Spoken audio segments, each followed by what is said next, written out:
of each story is the relationship that person has with God and how that relationship and through prayers they found peace.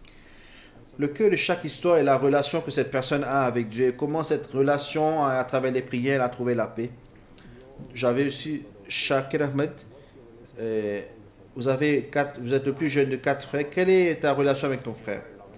Ma relation avec mon frère aîné est très affectueuse. Il était très affectueux envers moi parce que j'étais le plus jeune. Et nous avons un écart d'âge de 6 ans. Très affectueux envers moi. Et évidemment, j'avais cette relation. Il était le plus vieux et moi le plus jeune. Donc j'étais très proche de mon frère Omar. Et je me souviens qu'il nous a toujours aimés. Il m'aimait surtout le plus. Why I ask you how your relationship was, Pourquoi je t'ai demandé comment était ta relation et tu as dit qu'il était affectueux et attentionné, c'était parce que je ressentais cette même relation avec lui. told me he has cancer. How was that? Comment c'était donc pour toi quand tu as découvert que ton frère avait maintenant appris qu'il avait le cancer? Comment as-tu réagi à cela?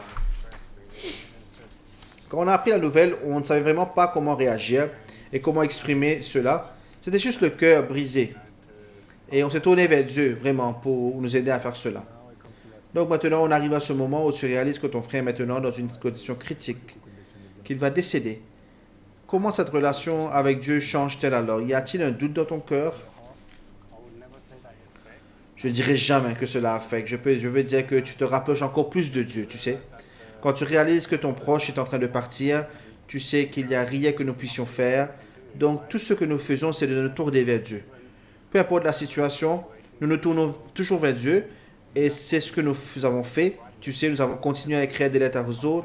Et chaque mise à jour était donnée à Huzur. Et mon frère avait une relation très proche avec Huzur. Avant que mon frère ne parte pour son traitement au Mexique, il est allé voir Huzur et lui a dit qu'il partait pour le Mexique pour son traitement. Il a demandé à Huzur, Huzur, dois-je partir? Huzur lui a dit, si tu te sens à l'aise, si tu veux y aller, tu peux y aller.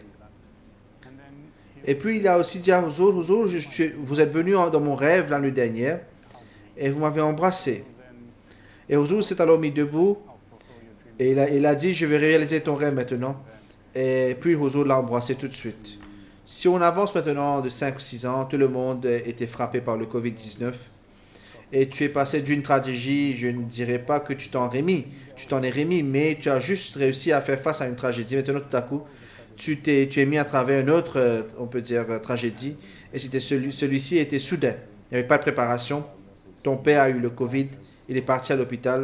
and now you're in hospital. Et comment as-tu vécu cela? What's happening? How's that? Au début, quand il est parti à l'hôpital, on pensait qu'il reviendrait. Mais au fur et à mesure que le temps passait, ce sentiment, je ne sais pas, Allah a juste commencé à construire ce sentiment à l'intérieur de moi qu'il ne reviendrait pas. À chaque prière, je priais Allah et je plairais dans mes sajdas. Et tu sais, et ma prière à ce moment-là, quand je priais, dès que je terminais cette prière, euh, je me sentais tellement en paix. Et je ressentais une grande paix dans mon corps, dans mon cœur. Même si je ne savais pas au fond de ma tête, j'avais toujours ce sentiment que mon père ne reviendrait pas. Mais dès que j'avais terminé namaz, la salat, j'avais une grande paix dans mon cœur et je ressentais que c'était Allah. Et je me sentais incroyable. Je ne veux pas décrire ce sentiment à quel point cela me faisait du bien, mais toujours au fond de ma tête, j'avais ce sentiment que mon père ne reviendrait pas. Je ne veux pas exprimer à quel point, tu sais, depuis que mon père est décédé, on ne savait pas quoi faire. Mais encore une fois, Allah prévoit, c'est ce qu'il y a de mieux, tu sais. Et alhamdulillah, on se souvient de notre père et de tous les bons souvenirs que nous avons eus. Remember our father and the good memories that we've had. It's amazing. No, C'est incroyable, c'est vraiment inspirant pour la foi. C'est difficile de ne pas être ému. Maintenant, pour être honnête, c'est extrêmement inspirant pour notre foi. Je me souviens qu'une nuit, avant que mon père ne nous appelle, Called us downstairs. mon père nous a appelés dans sa chambre et il nous a dit, You guys are close. je sais que vous êtes très proche de la Jamaat, je sais que vous êtes de bons garçons, vous pouvez occuper de votre mère, mais une chose qu'il a dit, c'est qu'est-ce qu'il arrive, ne quittez jamais cette Jamaat. Tu sais, j'ai tout lu sur cette Jamaat. Je suis un Ahmadi de naissance, mais j'ai tout lu à son sujet. C'est la vérité, c'est le véritable islam. And he made Ensuite, il a dit, tu sais, il a dit quoi que Rousseau dise, acceptez toujours ce que Rousseau dit. everything, this is the Que c'est cela la vraie Jamaat. Donc, quel serait ton conseil pour quelqu'un qui a perdu un de ses proches? Mon conseil serait juste de rester plus proche d'Allah, tu sais, et d'accepter ce qu'Allah a prévu.